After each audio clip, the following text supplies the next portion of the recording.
What if the way you write your Amazon title is secretly costing you sales? In today's episode, Brian Johnson breaks down Amazon's new title split, a change that's already altering visibility, rank, and how the algorithm reads your product. You'll learn why the first 55 characters might be the only thing your customer ever sees, and how Amazon's machine lens is rewriting the rules of optimization. This is data-backed insight from a man who's driven over 3 billion, that's 3 billion with a B, in brand growth. So stay tuned.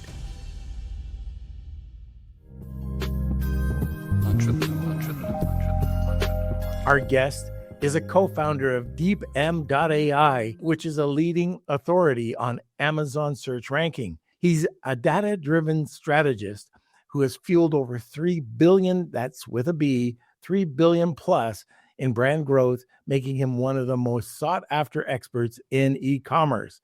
And imagine that. I just run into him at another event. All right, we're talking about Brian Johnson, and he's going to be joining us in just a second.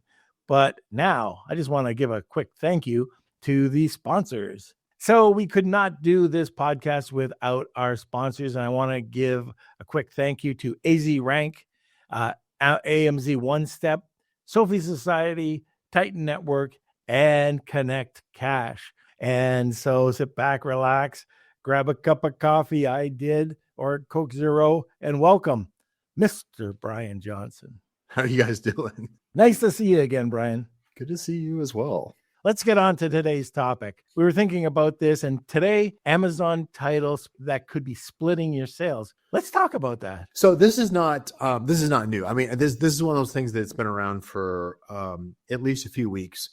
Amazon, like they often do, is they will test different things. They'll move around ad placements. They'll add remove ad placements. They'll add remove content. They'll shift features. They're always testing something. Usually they start testing. If you kind of want to keep an early eye on this kind of thing, here's kind of an insider tip.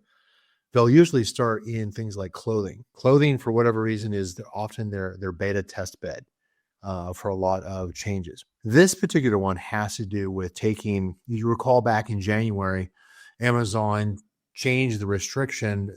Okay, anybody not conforming to a 200 character long title now needs to conform to that. They announced it on, I think they said like the deadline was like January 21st. I'm guessing as far as the date on that. And then they didn't start actually enforcing it for a couple months later. And then they started enforcing it. And anytime you went to go to try to change it, they're like, oh, no, you can't do that anymore.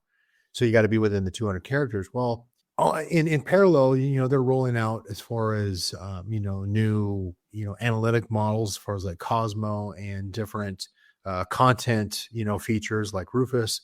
And these all are just things that they're testing, they're developing, and they're rolling out. And these all have an effect on user experience, on shopper experience.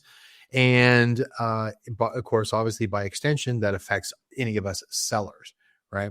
And so this one has to do with Amazon testing out, splitting the title so that we have a primary, like a core title, and then like a feature subtitle. So they take your existing 200 character title and they'll split it up, as they see fit. You may not always have control over that, but that's kind of where I wanted to cover. I actually do have a slide that I can show that goes through this. That's the new thing that Amazon is testing out. Okay, let's go back. Let's back it up a bit.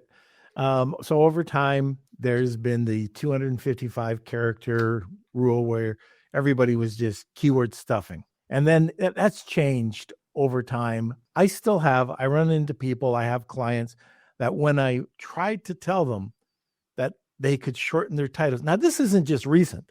This is going back a year or two, but shorten up your titles. Amazon will take it from there. You don't need the keyword stuff.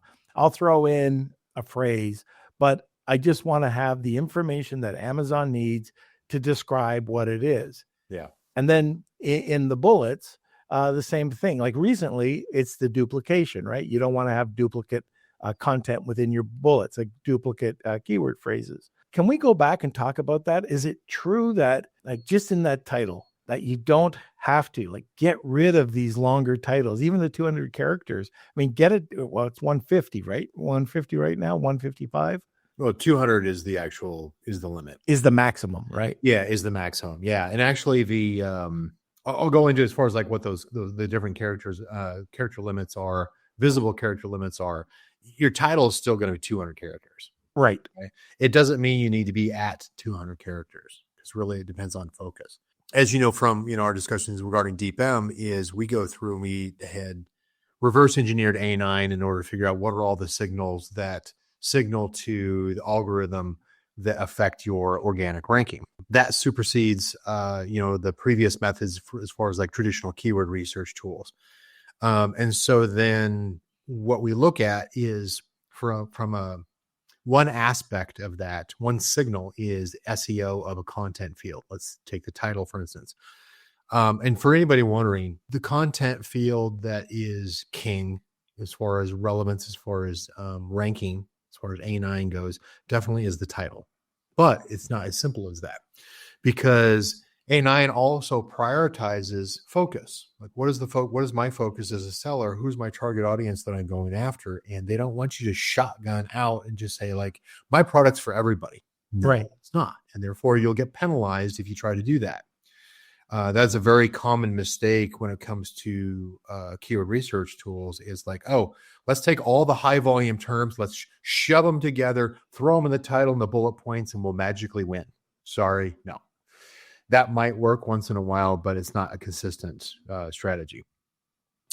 When it comes to things like title, there's going to be a mix of both the human perception, the human lens, if you will, and the machine lens. And so you're not only trying to stand out and attract your target audience, and you should have a target audience that you're going after and speaking to them directly, but then you also are talking to A9 and Cosmo. And so it becomes this mix that you have to blend together, do a certain amount of experimentation, look at all the data as it comes back, as you change, and see what balance that you can find between engagement by the shopper, click-through rate, conversion rates, and appeasing the algorithm gods to say, hey, I'm relevant, I'm important, I'm focused, I'm performing well, I'm performing better than my competitors on all these different signals to A9, and A9 says, cool, I'm going to push you to the top because you're outpacing everybody else. Want more unfiltered tips from top e-commerce experts? Well, hit subscribe and you'll never miss a Lunch with Norm episode. I'm curious about personas. So we've had guests on here and they say, oh, they don't care about personas. We've had other ones say you have to have a gazillion personas. But if you're doing your research and you're trying to figure out that one type of person that who'll buy your product, how do you do that without missing a bigger audience? But I'll give you an example. So I sell natural soap. I have a specific demographic that I'm going after, but I also have this sporting demographic called mudders. And these are people who like to go crazy and run through obstacle courses, get completely soaked with mud. And I have a Dead Sea Mud and I run a campaign, get clean with mud. How can you target specific personas when you only have limited space? I mean, you can't add a second or third or fourth listing. Well, technically you could. Technically, make it substantially different. You can do it through your content, where you can use terminology that focuses in on your target audience, different personas. You can certainly craft your images in order to speak to your target audience, to that persona, the ICP. Cosmo and A9, they're both going to look at the text that's on your listing. They're going to look at the images that are on your listing, and they're going to interpret that as far as who you're messaging, who you're trying to reach. When it comes to key content fields like the title, you do want to avoid going too generic with your terminology. An example of that is saying my product is for I think we lost him a little bit. That was the computer problem we were talking about that he has. Yeah, the one that just was kicking him before. Yeah, I think it's here. So just continue, Brian. And no, absolutely. Okay, good. I wasn't sure. I was hoping it wasn't me. That's when it comes to, where was I going with this? With things like title, for instance, a key content field like title. There's a couple of things. One is using generic terms in order to try to catch your audience is not usually a good strategy. Having things like, oh, here I have the supplement or these accessories, sporting goods accessories for men and women and teens. All those are very generic terms that can apply to millions, hundreds of thousands or if not millions of products. And therefore it gets diluted heavily. And so the better you can do to avoid generic, broad terminology like that, you can put it in your other content fields, bullet points, A+, hidden description field. You can show, men, women, teens, whatever in your imagery and your A+ content, but having it in your title, not such a good plan, because you're just going to get it. It's going to get diluted too much. It lacks focus. And so that's kind of where you go in. It's like, okay, is there something specific about, it's not just your target audience is not just women. It's women who have a specific, a pain or a challenge they're trying to overcome. You're trying to address that challenge, right? And so use the terminology that addresses their need, not who they are, unless that persona is very unique, like in what Norm was mentioning as far as like mutters, as an example. And I think he was saying mutters, not mothers, right? I think Mutters. Yes.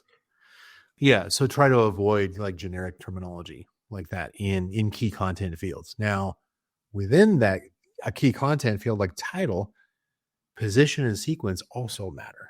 I was just going to ask that. Yeah. So you have some SEO analytics that you could break it down even further. If you're going after a very specific phrase, like the best you could do is if you're trying to rank for a very specific search phrase, you put that search phrase into your title and nothing else, like 40, 50 characters long, nothing else, right? Yeah.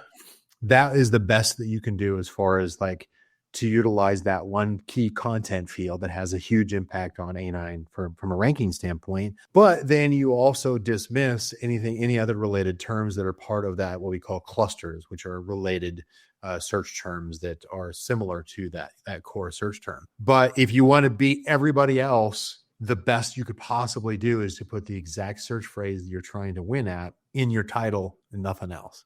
What that does is it puts it in the front of the title, it puts it in a sequence of a full phrase, and it doesn't add in a bunch of other words that are then going to dilute the density or the title content. None of us can really get away with that though. But if you wanted to, that's how you do it. Now, you also have to drive some sales velocity behind that, and you also want to have your other content fields. Bullet points is the second most influential content piece. And first bullet point has more weight than the fifth bullet point, right? Front of the title has more weight than the middle of the title, has more weight than the end of the title. So all of these things matter, not only from what do you show to a shopper and what can they see versus how much does A9 and Cosmo consider what you're focused on and what you're emphasizing and where those each individual words are. Doesn't have to be exact phrase, but if you're trying to beat everybody else, the exact phrase is what's going to do it. But the more practical way of doing that is, okay, I've got 3 phrases and the words can overlap.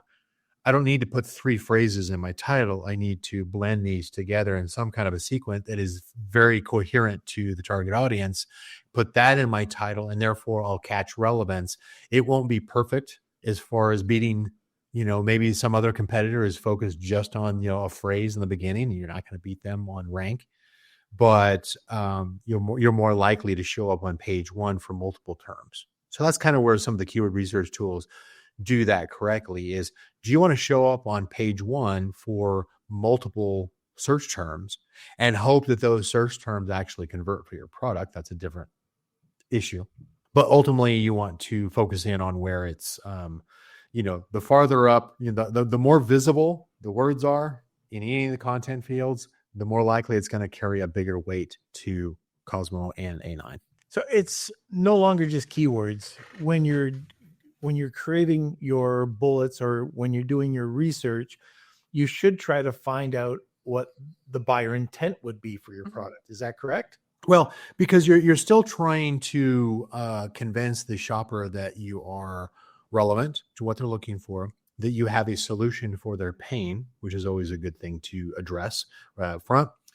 And instead of just text, now you've got text and imagery and video that all play a part in keeping that shopper on your product detail page and convincing them that this is going to solve their whatever challenge they're trying to overcome, whether that's a big problem or a small problem, and ultimately lead to a conversion. We've been trying to use AI as much as possible to do research and to bring it into the sequence of what we do, to either do listing optimization, understanding the personas, just research in general, competitive analysis.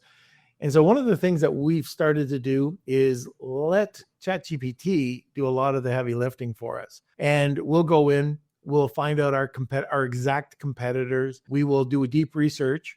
We will ask about the personas or the intent or whatever it takes to write the bullet points. What sequence should the bullet points be in? And we get some really great information.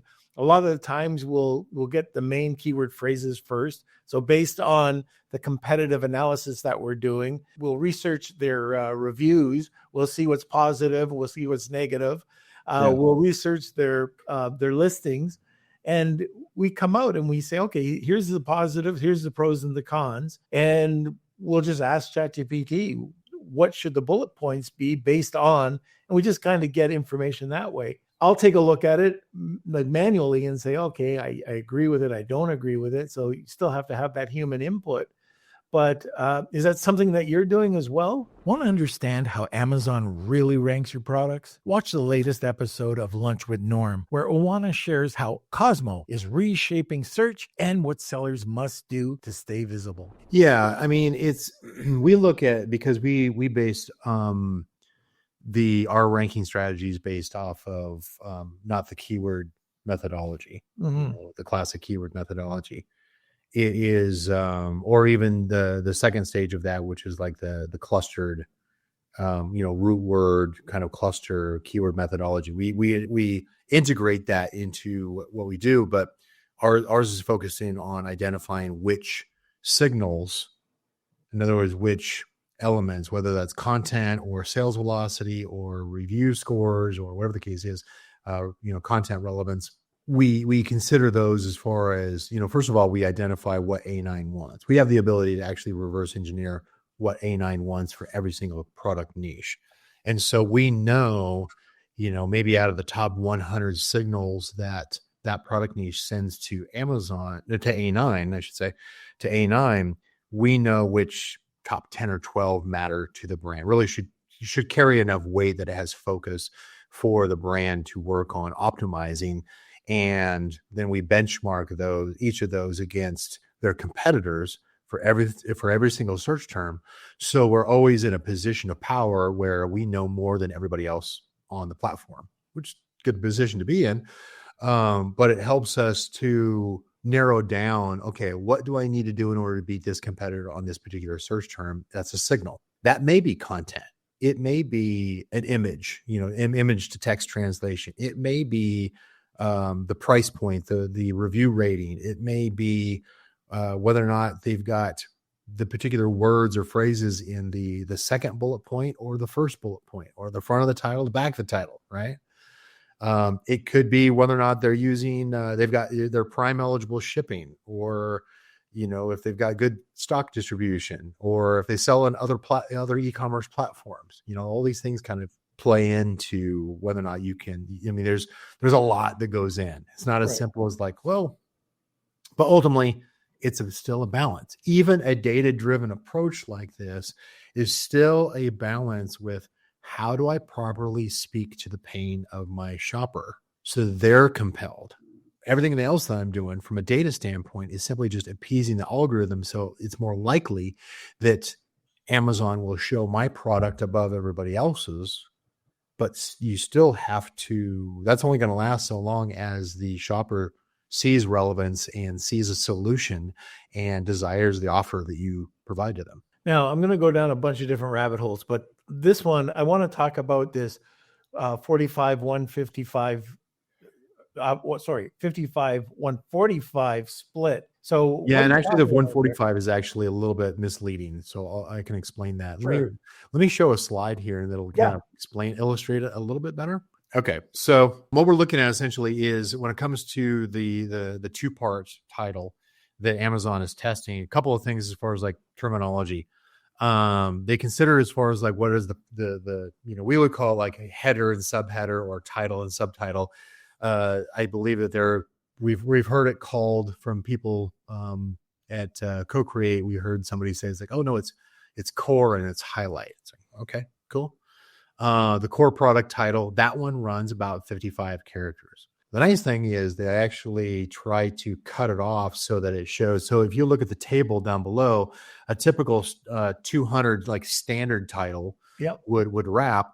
And then on a mobile device, maybe it cuts off around 80, 85 characters, right? And so then you get kind of that ... And it's just kind of like, oh, you got to click through to see more. The two-part splits it up so that now you've got roughly a 55 character, approximately 55 characters, complete words, core title. And then a secondary or the product highlights is probably the next 75 characters. So I stated the 55, 145, and it's actually 55, 75. Now, if you click through the product listing, it's still the 200, right? Unless you're on mobile. Well, actually, no, on mobile, it would wrap if you're on the product detail page, but you're still at the 200. So it's not like you need to trim it down from 200 down to 75 or 80 or something like that. Just be aware of what is visible to the shopper now and in the future is going to be considerably focused. And therefore, that's where you really need to pick your battles of like, look, if I need to craft the first part of my title, the first 55 characters, what am I absolutely serious about going after? And that's the main message here is the next time that you're out there working on optimizing your title, doing any kind of split testing, keep the 55 and the 80 and the 200 in mind so that you are prepared for what's there now and visible versus what is coming. So that you're in a position where, okay, I have a 200 character title.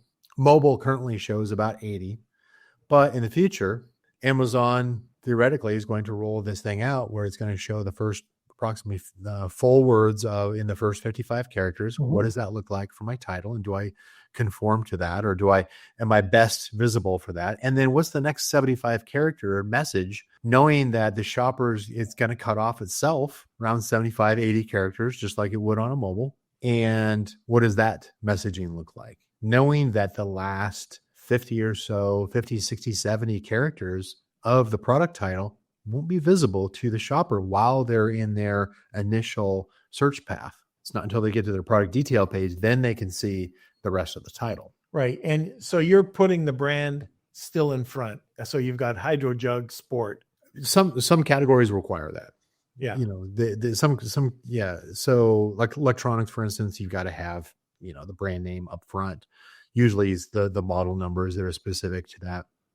In this particular case, this one's Hydro Jug Sport, and just an example, and I apologize if this is your brand somewhere out there listening, but I'm not beating it up, but Hydro Jug Sport is, I'm assuming that Hydro Jug has a lot of different, they've got casual and they've got sport and they've got, weekender, I don't know, office, maybe, I don't know, but it's a long time. It's a long brand name. It takes up a lot of real estate, especially when you're talking about 50, when you get down to the 55 and the 80 character considerations, the longer your brand name, that's kind of the risk of creating a brand name is sometimes we create brand names before we even source the product and it doesn't match up. It's like, oh, American household goods. It's like, you don't want to have American household goods as, because that just took up, 40 or your 55 characters, So you want to try to have, as short as possible. Now, if you have the ability to edit your title, and of course, some of you have to ask Amazon for permission to do so.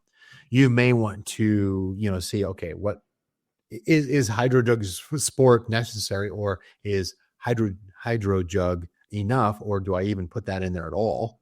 There's some competitors in this particular category where they don't even have the brand name until maybe the end, and the shopper never sees it until they're actually on the product detail page. That doesn't help branding, but it certainly helps on limited real estate from a relevant standpoint. You're going to get ranked higher, not on Hydrojug Sport. You're going to be ranked on stainless steel tumbler with straw, especially if it's 15 characters forward in the title compared to having that real estate taken up by something else, like a brand name. Okay. So we're way past the bottom of the hour. This has been so cool just listening to you talk about this.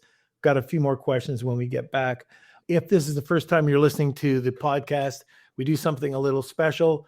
At the bottom of the podcast, our guest tells us about a prize called it's called a prize. That's what we call it. But it's Didn't it used to be like the Wheel of Kelsey or something? It is the Wheel of Kelsey. But I can't give Kelsey away. So the prize is something our guest usually gives away. And Brian, what is our prize today? So obviously with DeepM is like we focus in on organic rank or precision rank optimization at DeepM. And so part of that is, if most of you are familiar with being retail ready, basically a checklist that says, okay, is my product ready to be sold online or in stores? We have something similar. It's called a subsequent checklist. It's called being rank ready. And what that does is we take all the signals that we're familiar with, and we go through and we do a checklist audits for you to see, okay, here's the search terms that you're going after. Here's your products. Are you actually optimized already for those? Now, you're not going to have all the information on that, but it is a great preliminary check that we do normally charge for. And that is the rank ready audit or rank ready checklist. And then, so we'll go through that and we're going to give 3 of those away. Perfect. All right. So if you're interested in joining or entering the Wheel of Kelsey, there's a few ways you can do it. First, hashtag Wheel of Kelsey. Second, just tag somebody, tag 2 people, you get a second entry.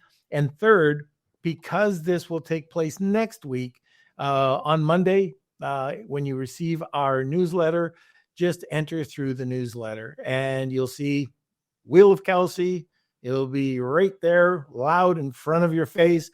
Just click it and enter that way. And then we'll enter Brian's prize. Okay, Kels, is it time for a sponsor? Hey, sellers, Q4 is coming fast. Are your products ready to dominate? AZRank is your partner for accelerating sales across the most important marketplaces. Their customized campaigns boost your visibility, make your brand impossible to ignore, and give you the crucial data that you need to win. Launch new products with a surge of external traffic, maintain top ranking and conversion rates for your best sellers, and bring old listings back to life. Play it smart, prepare now, and give your products the boost they deserve this Q4. Visit azrank.com and unlock your product's full potential today. The link's in the description. Now back to the show. We were talking about the 45. Yeah, this the 5575.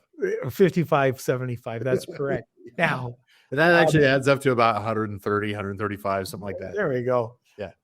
One of the questions I have is about what Amazon's doing right now. And it's giving you a different title. It's breaking up what you originally post. And all of a sudden it's feeding, the product intent or the customer intent side of things. So they're experimenting with that.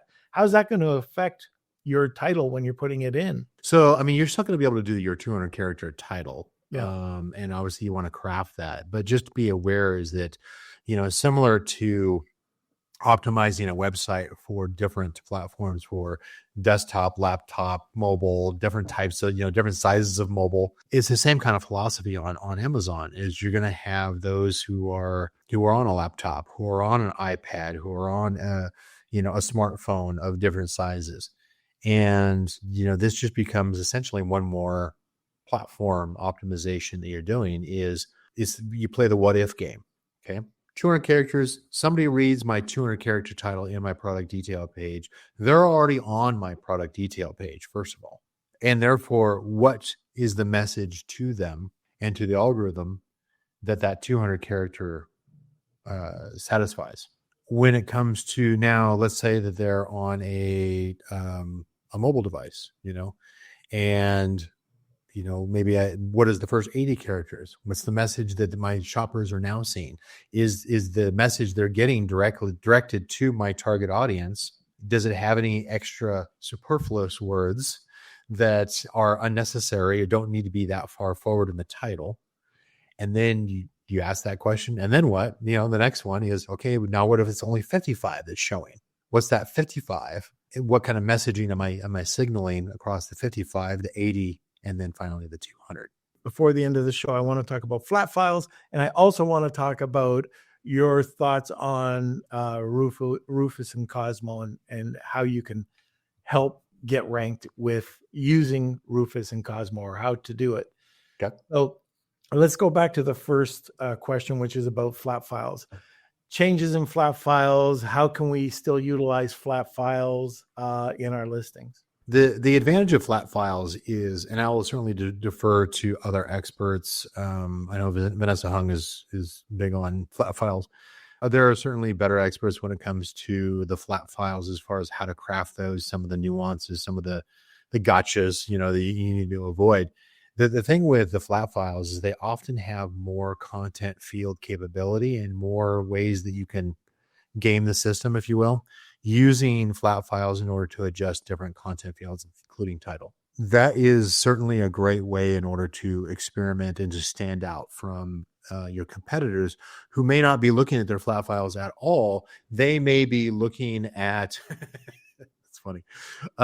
They may be looking at, just what is Amazon showing them in Seller Central? What do I have the ability to edit as far as my title, as far as my bullet points? The API and flat files both have, traditionally, they've got more data fields and more options for you to exercise. And so if you're not using either one of those, and I would say majority of your competitors are probably not using flat files or an API, and therefore they're just using whatever is available inside of Seller Central, you can pretty quickly say like, okay, here's what I see in Seller Central. Here's what I see in flat file. Here's what I see in the API. What's different that I can now add in my own content or manipulate in a way that's going to give me a slightly better competitive advantage that may influence A9, or may influence Cosmos. Kind of blend those together because they're two different faces. A9 is still king, no question on that. Cosmo is certainly developing and having contribution essentially to what kind of information is being analyzed, the historical experience, the historical profile of the shopper, what they bought in the past, what have they searched for prior to getting to this one search, in the one product detail page. Certainly looking at things like how are each of the images translated to text by AI. Those all certainly come into play as far as influencing. They still don't beat title and bullets as an example, or unit velocity, or relative conversion rate. All of these are going to be relative to whatever your competition is doing. So if you're using something like the API or a flat file, you may have a relative advantage because most of your competitors are not filling in every other element field or any other additional fields that might be available on those two backend sources. So you were just talking about with Rufus. I'm trying to figure out how we can optimize it, and I'm thinking about questions. Can you ask just a ton of questions because it's looking right for the right customer or what the customer buying intent was or is in the question set? Can you add questions? Just go through. First of all, there's a couple of steps here. go and see what people are asking. Okay. You can go to Google and find this. Just people also ask about your type of product. But then you could take those common questions, add them to your listing, which would have the keywords in them.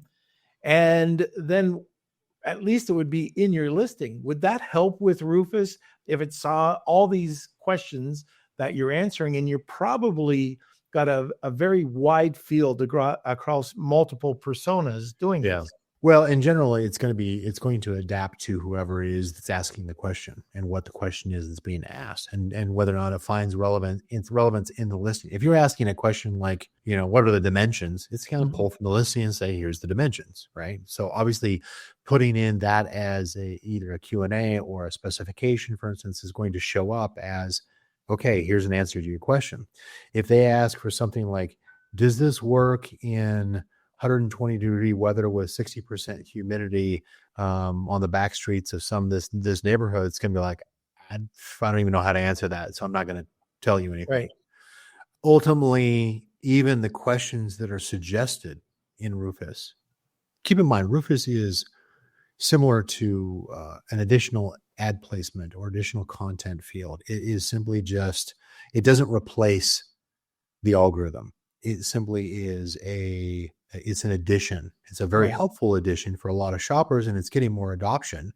But in general, it is just a dynamic content field that adapts to what the algorithm understands about that particular shopper, their shopping history, what part of the country they live in. If you got a shopper who's in Alaska and you say, hey, what's the best, de-icer, for my windshields, it may offer in Rufus, well, you don't want just a 30-degree Fahrenheit de-icer. You need a minus 16-degree de-icer because you're in Alaska, and therefore you're at a higher risk of needing a much more powerful, chemical, or anywhere in Canada probably is probably also true. But except you'd be in Celsius. Unfortunately. But it's going to adapt as a dynamic content field. Does that change how the products are ranking? Not from our observation. Okay. But they're constantly developing. That's part of why this 2-part title is also important, because if you search for something on Rufus and it comes back and says, oh, here's either sponsored or here's some product suggestions that meet your criteria to consider, it tends to get cut off. You got a logo, or you've got the main image in a small, format, and you have a cutoff title.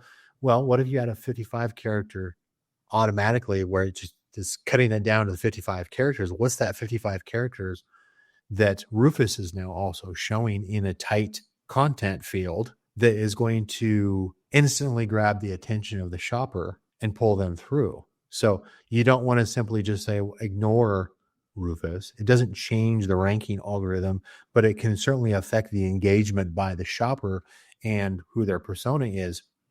But setting up your whole product, your product detail content in order to try to exhaust what could be asked or interpreted on Rufus, I think would be a futile effort. You can certainly say, look, I know that my target audience, that in my particular product, 80% of my shoppers are women. Okay. You should probably have more of your content focused in on women. And then therefore things like Rufus are going to address the fact it's like, oh, this product is definitely for this woman shopper who is currently searching right now. You're not going to get 100% coverage. You're not going to get it every time. You're simply going to increase your chances of catching relevancy to whatever the shopper happens to ask. All right. This is a question that's happened over and over again. And now I think it's more relevant than ever. And that is, when you create your listing, you have to have a balance between the machine and the keyword optimization, the algorithm, and the human. Yeah. So how are you writing these, either the bullets or the titles, for the human, and where does that weigh? Like, is it more towards the human, more towards the algorithm? Yeah, I mean, our approach is definitely in order to manipulate the algorithm, right, to get rank. I can show a brand how to rank number one for any non-branded search term. Doesn't mean that they're going to. As in, that doesn't mean that they're willing to optimized to the level that it would require in their particular product niche for that particular search term in order to rank number one. But I can show them exactly why everything works and what all the signals are and how to optimize for those. But ultimately, just because you're ranked number one doesn't mean you've got the best conversion rate. You don't have the best click-through rate, right? That's where you then have to go back and balance and say, okay, I've got to find the sweet spot between still always recommending constant A/B split testing of titles, just recurring every 4 weeks. Okay, get a new one going. Never stop with split testing. Right. But we can tell you from a data standpoint, from an algorithm standpoint, A9 Cosmo standpoint, here's what you need, exactly what you need to do in order to get that. But you've got to balance that with how am I going to increase my click-through rate? How am I going to increase my conversion rate? And so it's not just a one-shot effort. You've got 3 efforts you're focused on. How do I grab the attention of the shopper and get them to click through my listing, assuming that my listing is showing high in search results, right? Whether it's an ad or Rufus or A9, in search. And then ultimately, am I talking to the correct audience with the same terminology that they came in with in order to solve their pain or the solution that they need? And you've convinced them it's like, this is absolutely the best, solution for that pain. That's where you really need to understand who your target audience is and craft, and that's how you're going to increase your conversion rate is you're speaking to your target audience. So it is never a one shot, hey, this is the best thing you can do and the only thing you need to do. That's crap. You've got to speak. You've got to work on engagement, click through. You got to work on conversion rate, optimization. But at the same time, you also have to convince Amazon to show your product high for the search terms where you have the highest conversion rate and click-through rates. It's a constant feedback loop that you can look at and say, look, I really wanted to rank for this high volume search term, but my click-through rate and conversion rate is garbage. I don't, if I benchmark against my top competitors on page 1, I don't rate. I'm not that good. I'm not good enough on that search term. Clearly, whoever my target audience is that buys my product is not really using that search term to find my product. And therefore, you can use things like brand analytics as an assistance tool to say, which search terms do I have the highest combination of conversion rate and click-through rate and near price point relative to my benchmark competitors in order to be able to see where I focus my product listings and my ads and my influencers and any kind of the search, find, buy promotion or whatever whatever lightning deal or any kind of promotion that you're doing. You're focusing in on a narrow set of, maybe 5 to 10 different search terms, not 500 to 1,000 search terms. Right. Okay. So let's say that you're a seller, you're listening to this podcast and you're going, oh my God, I haven't done any of this. I got to jump in and change my listing. So they go in and they're looking at their title, they're looking at their bullets, they're looking at everything. Do they do it all at once? Or do they hit the title, do the bullets, and start playing back and forth? Without the kind of data you can get from DeepM. So because of the way that we reverse engineer A9 on a niche level, we can say in your product niche, the title has a 23% impact on the algorithm. Your bullet points have a 15% impact. Your price has a 6% impact, right? We can break it down and we know the specific weights where you focus. Here's the top 10 or 12 things that you focus on. And here's the biggest bang for the buck kind of optimizations you can do. But when it comes to preparing for a 2-part or just of what's visible, consider just do nothing else today. Look at your hero product. Look at the title. Use a character counter tool online. Throw your title in there. Say, okay, cool. It's 193 characters out of the 200. Okay. Now what happens if I trim it back to 80 characters for mobile? What does that message look like? Is that completely the wrong message that I'm sending because my shoppers only see the first 80 characters and therefore they miss the most important word that is going to pull them in and differentiate my product? And then if I take it one step further, if I cut it down to 55, now what's that message? If you do nothing else today, hero product, title, 80 character, 55 character, what's the message you're sending? That's perfect. That's a great way to end this podcast. Well, almost, because we got the wheel of Kelsey. Brian, where can we contact you? So I'm on LinkedIn and such. You can but you can also go out. Obviously, you put our URL up there, deepm.ai. The M stands for marketplace. You can certainly set up an intro demo. We can show you essentially what it is that we can do. And if that's a good fit, awesome. If it's not, no worries. Fantastic.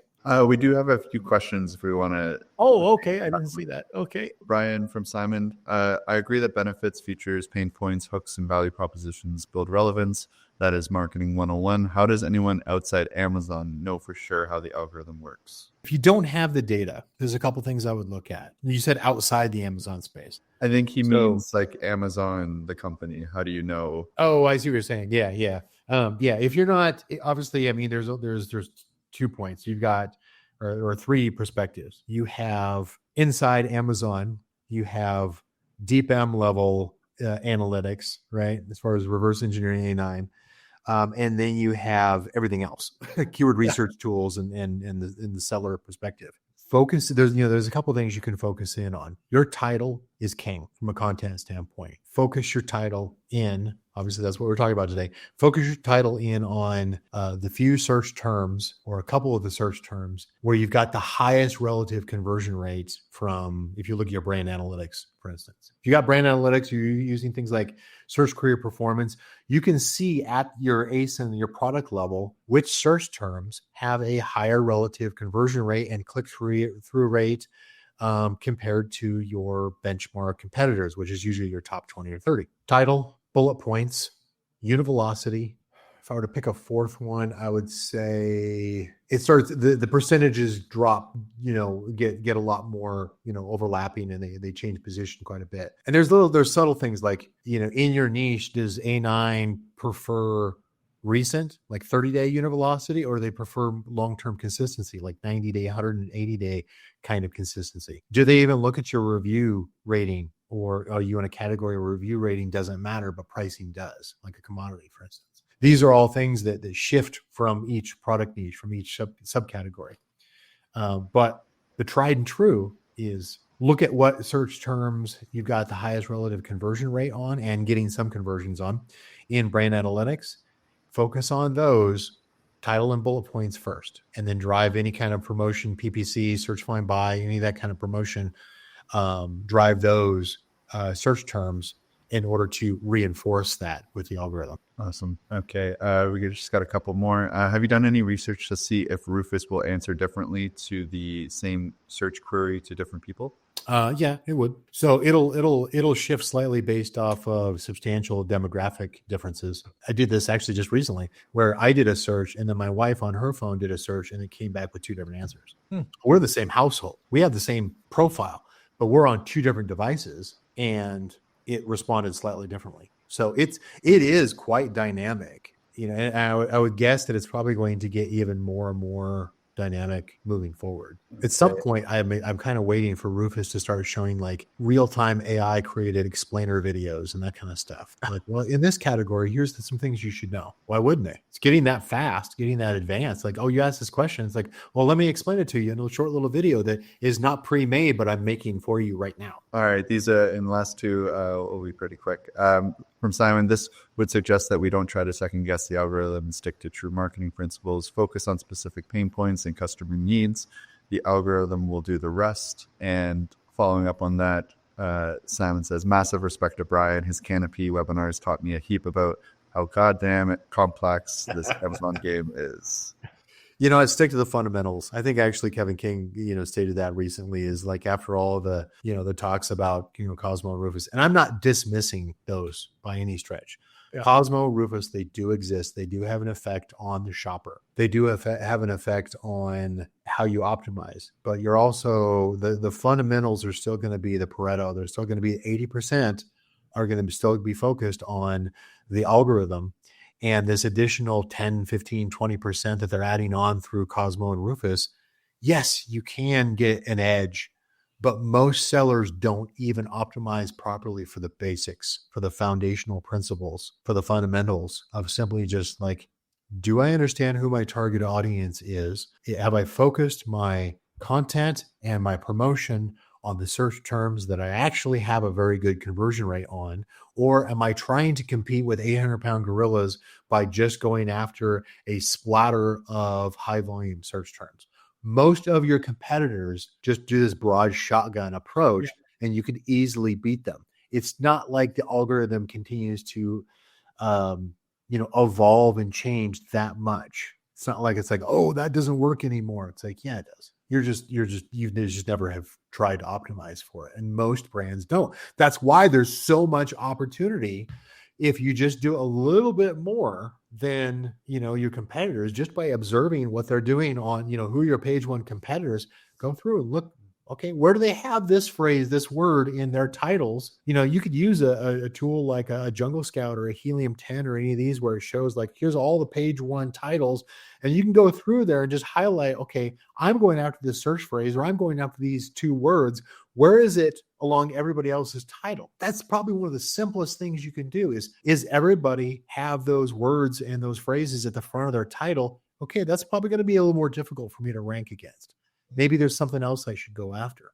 What do I convert on really well as far as alternative words? I remember back in the day, I always listened to tapes in the car, right? Yeah. One of them was Brian Tracy's Psychology of Selling. And one of the phrases or one of the things he was saying was, a lot of the times the Kentucky Derby, Triple Crown winner, during a horse race, they literally win by a nose. You'll always know the winner. They make the millions, but who knows the person in second place? And that's the same thing here. The person who just does that little bit extra will get those extra sales, and everybody else will eat the dust. Well, I like the analogy, the bear, running from the bear analogy. You don't have to outrun the bear. You just have to outrun everybody else who's also running from the bear. That's right. Oh, all right, Brian. Now, I think, Kels, let's wrap this up. Let's go to a sponsor, then over to the wheel.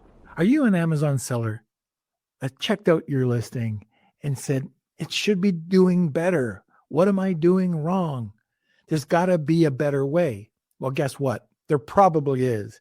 You just haven't had someone tell you exactly what's working and what's not. Flat World Network is for frustrated Amazon sellers. We'll take a look at your listing, your rank, your PPC, your traffic. And guess what? We're going to tell you the good, the bad, and the ugly about your listing. And if you're interested, we'll even fix it for you. So if you're serious about scaling, go to flatworldnetwork.com and book your free audit today. Now we're back. Now let's go over to the wheel. This is for Juana's giveaway from 2 weeks ago. We're going to be announcing the winner. Brian's giveaway is going to be announced on the next episode next week on who the winner is. So let's give this a shuffle. Again, this is Juana's prize from 2 weeks ago. And it looks like the winner is Susan B. All right. That's a great giveaway. Congratulations. And we'll be reaching out to you to receive your prize. All right, Brian. Thank you so much for your time today. Probably as soon as you see me at another event, you'll run. I never do that. I'm always there for you. All right. Okay. We didn't think that we'd just be talking about titles today. No, that was the gone on for longer. Yeah. But it just goes to show you, there's a lot behind this. It's something we were just talking about it at the end. You do those little things, just get your bloody listing optimized, and then start playing around and start split testing, but get the minor things done first. Well, it's not minor, but just get it done. All right. That's it for today. Thanks for joining us, and we will see you next Monday.